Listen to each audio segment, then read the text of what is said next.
Hi, my name is Hannah, and I am the Vice President External at the Scarborough Campus Students Union, and today I'm joined here with Sumi Shan from the Liberal Party to discuss some issues that students are concerned about.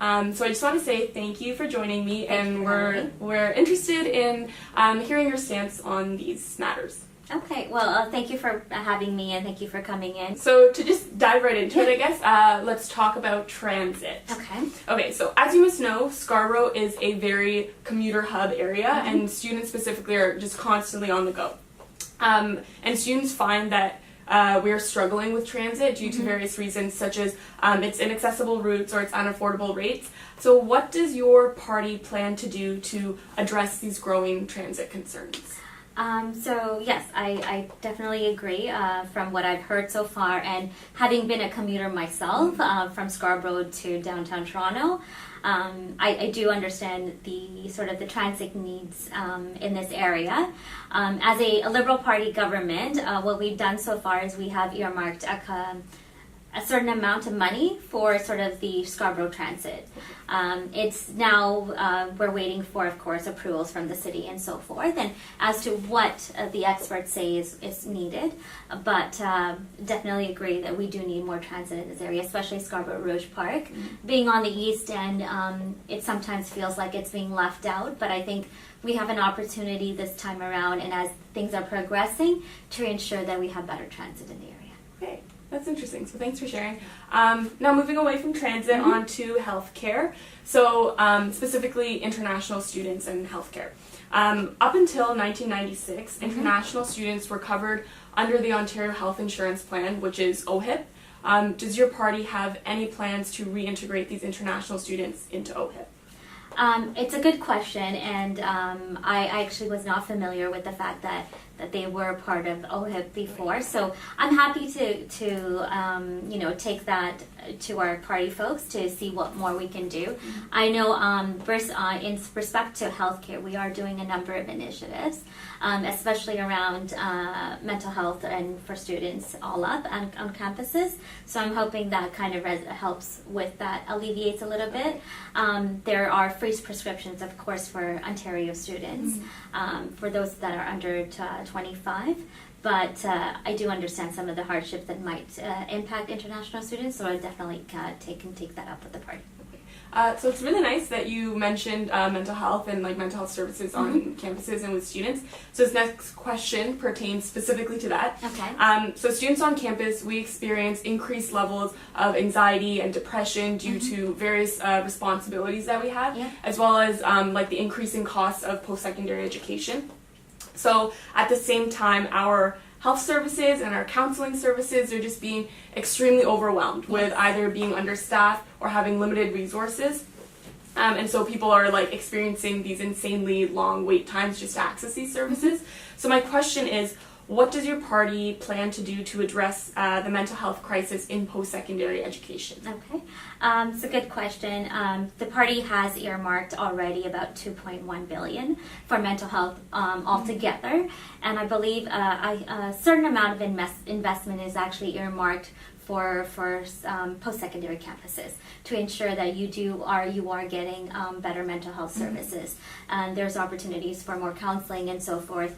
We're also starting at the secondary level as well, ensuring that there are mental health workers in schools to ensure that students altogether have the supports that they need, because it is stressful. I get it. I was a student once, but I do have a lot of young family members that are in post-secondary education, and I've seen the effects on the anxiety levels and the panic attacks and so forth. Right?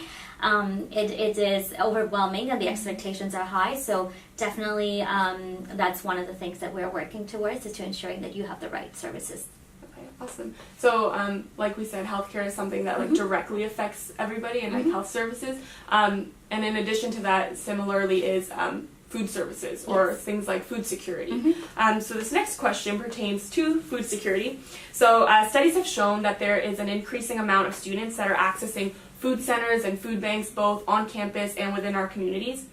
And that's because the reality is, with skyrocketing tuition fees or post-secondary education, students are finding it increasingly difficult to access food. So this in turn ends up impacting students' mental and physical well-being. What is your plan to address food security within our community and for students? Once again, another good question, because I do understand that it impacts a lot of students. So not specifically, but we have addressed a number of issues that can provide or alleviate that sort of I guess that challenge for students. So providing free tuition for low-income and middle-income students allows the opportunity to free up some money to ensure that they aren't going hungry and they aren't no longer using food banks. And I'm sure you've read recently, like within I guess the food bank had a report that the use of food banks have decreased because of some of the initiatives that we've implemented. So students can keep their sort of 100% of their earnings, especially international students, while they're working and so forth. The minimum wage increase is an opportunity to help alleviate that as well. We've got free prescription medications for those that are under 25. So if you're ill and you need that prescription, you can access that prescription, and that doesn't take away from money that you may have allocated for food. Okay, thank you. So this last one pertains specifically to post-secondary education. So students in Ontario, we pay the highest tuition fees in the entire country. And because of that, we're graduating with mortgage-sized student debt or mortgage-sized student loans. And then as an undergraduate student myself, like these are the experiences that are my reality that I am going through all the time.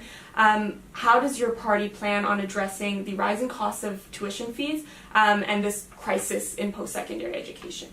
So understanding that there's still quite some things to do, but I'm fortunate enough to be part of a party that has, I believe, put a number of initiatives in place that has allowed for us to alleviate some of the pressures of students when it comes to tuition. Namely, the free tuition for low-income and middle-income students, I think is a great benefit, or it's a good starting point. I myself, came from a family, they worked 2 to 3 jobs to be able to put me through school. I myself had to work, to get through school as well. And had I had the opportunity back then, that would have been great, but I'm happy to be able to ensure that those that are coming after me have that opportunity to be able to leverage that and to ensure that their sort of pressure when it comes to tuition fees are alleviated to a certain degree. And I understand, from folks that, there's more can be done, but I believe this is a good start. Okay. Yeah, it is important that these discussions happen. Yes. And that students' issues and concerns be considered and thought about in these provincial elections, as well as the actions that follow after June 7th. Exactly. Yeah. So thank you for sharing Thank you for sharing your thoughts and your insights and your plans for our Scarborough-Rouge Park riding. Thank you for having me.